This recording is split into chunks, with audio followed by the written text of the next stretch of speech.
have a ball.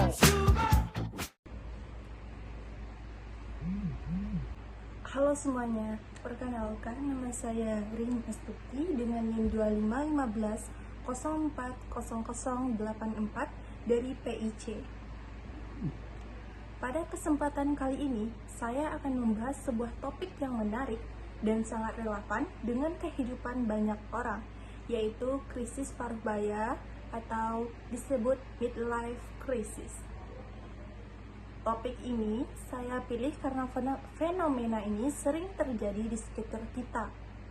Mungkin pada orang tua, kerabat, atau bahkan diri kita sendiri di masa yang akan mendatang, tapi seringkali tidak disadari.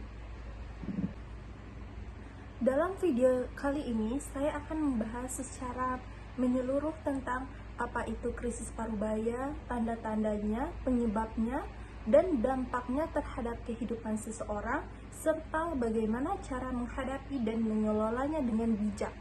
Harapannya, semoga melalui pembahasan ini, kita bisa lebih memahami bahwa krisis paruh baya bukanlah sesuatu yang negatif, melainkan bagian dari alami dari perjalanan hidup manusia. Baik, mulai dari pengertiannya terlebih dahulu. Krisis paruh baya adalah sebuah fase dalam kehidupan seseorang. Biasanya terjadi pada rentang usia 40 tahun sampai 60 tahun, di mana individu mulai merenungkan tujuan hidup dan menilai apakah pencapaian yang dimiliki saat ini sesuai dengan harapan masa mudanya. Dalam fase ini, seseorang bisa merasa yang pertama gelisah, yang kedua kehilangan arah, yang ketiga merasa hidupnya tidak berarti, dan yang keempat bahkan merasa terlambat untuk memperbaiki segalanya. Fenomena ini pertama kali diperkenalkan oleh psikolog.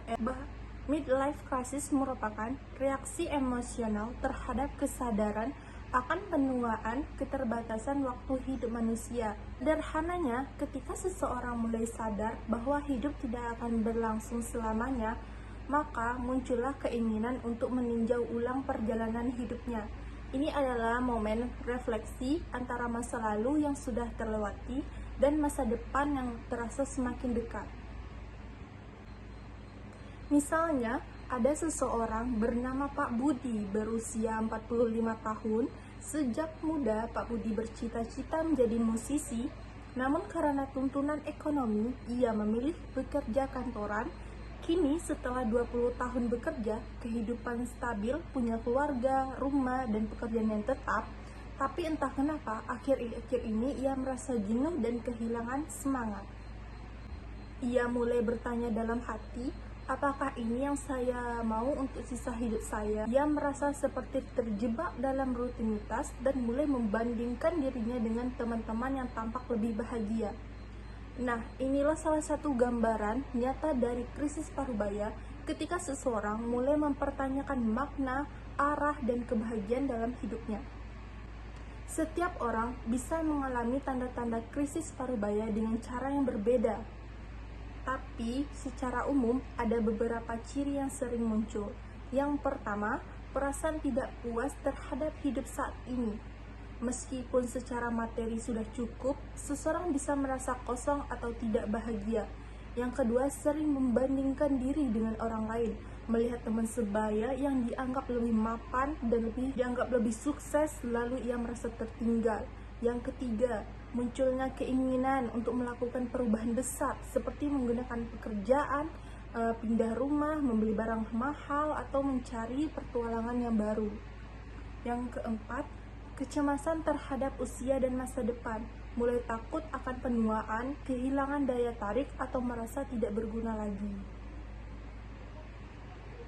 Yang kelima, refleksi berlebihan terhadap masa lalu, sering menyesali keputusan yang sudah diambil atau berharap bisa mengulang waktu. Tidak semua orang bisa mengalami semua tanda ini, tetapi juga tidak semua orang mengalami semua tanda ini. Tapi jika dua atau lebih sudah mulai terasa, besar kemungkinan seseorang berada di fase krisis paruh baya. Sekarang kita masuk ke bagian penyebabnya. Krisis paruh baya bisa disebabkan oleh kombinasi faktor psikologis, sosial, dan biologis. Beberapa penyebab umum antara lain, yang pertama perubahan peran dalam kehidupan. Misalnya, anak-anak sudah dewasa dan mulai mandiri, orang tua meninggal, atau seseorang memasuki masa pensiun. Hal ini membuat individu kehilangan identitas yang selama ini melekat padanya. Yang kedua, perbandingan sosial. Media sosial memperparah hal ini. Melihat kesuksesan orang lain bisa memunculkan perasaan tidak cukup dan menimbulkan tekanan batin. Yang ketiga, faktor biologis dan hormonal. Perubahan hormon dan penurunan energi alami pada usia parubaya bisa mempengaruhi mood dan semangat hidup. Yang keempat, kekecewaan terhadap impian yang belum tercapai. Krisis parubaya, jika tidak diatasi dengan baik, bisa berdampak serius terhadap kehidupan seseorang. Beberapa dampak yang mungkin terjadi adalah, yang pertama, stres dan depresi. Individu merasa kehilangan arah dan makna hidup, konflik dalam keluarga karena perubahan sikap, emosi, atau perilaku yang tidak stabil. Yang ketiga itu ada menurunnya kinerja kerja, hingga motivasi bisa berpengaruh pada produktivitas. Perilaku impulsif, seperti membuat keputusan besar secara tiba-tiba tanpa ada pertimbangan yang matang. Namun, di sisi lain, krisis parubaya tidak selalu buruk. Jika dikelola dengan baik, justru bisa menjadi momen yang kebangkitannya dan pembelajaran untuk menemukan makna hidup yang baru. Sekarang kita masuk ke bagian yang paling penting, bagaimana cara menghadapi krisis parubaya dengan bijak. Oke, yang pertama, terima bahwa perubahan adalah hal yang alami. Usia bertambah, peran berubah, dan itu wajar. Tidak perlu menolak kenyataan, dengan penerimaan hati jadi lebih tenang. Yang kedua, lakukan refleksi diri secara jujur. Coba tanyakan, apa yang benar-benar membuat saya bahagia? Terkadang, kebahagiaan itu bukan hal dari yang besar, tapi dari hal yang sederhana seperti waktu bersama keluarga, atau hobi, atau kontribusi dengan orang lain. Oke, yang ketiga, mulai hal baru yang memberi makna. Belajar keterampilan baru, ikut komunitas sosial, atau bahkan menjalankan impian lama yang dulu tertunda. Yang keempat, jaga kesehatan fisik dan mental.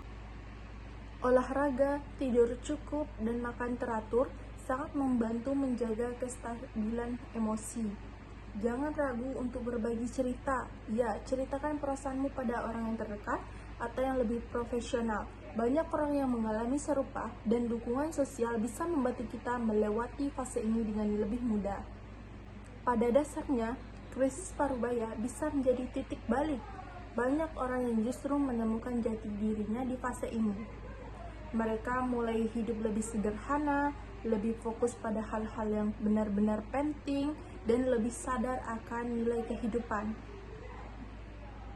Jadi, krisis ini tidak selalu harus dihindari, tetapi bisa dijadikan peluang untuk tumbuh secara emosional, spiritual, dan sosial. Jadi, dapat kita simpulkan bahwa krisis parubaya adalah bagian alami dari proses kehidupan, bukan sesuatu yang harus ditakuti, melainkan kesempatan untuk tumbuh menjadi pribadi yang lebih dewasa dan bijak. Dengan memahami dan menghadapi secara positif, seseorang bisa keluar dari fase ini dengan semangat baru, bahkan dengan arah hidup yang lebih bermakna. Terima kasih kepada Bapak dosen atas kesempatan dan bimbingannya, serta kepada teman-teman yang sudah menonton video ini sampai akhir. Saya Rini Astuti, mohon maaf apabila ada kekurangan dalam penyampaian. Wabillahi taufiq wal hidayah. Wassalamualaikum warahmatullahi wabarakatuh.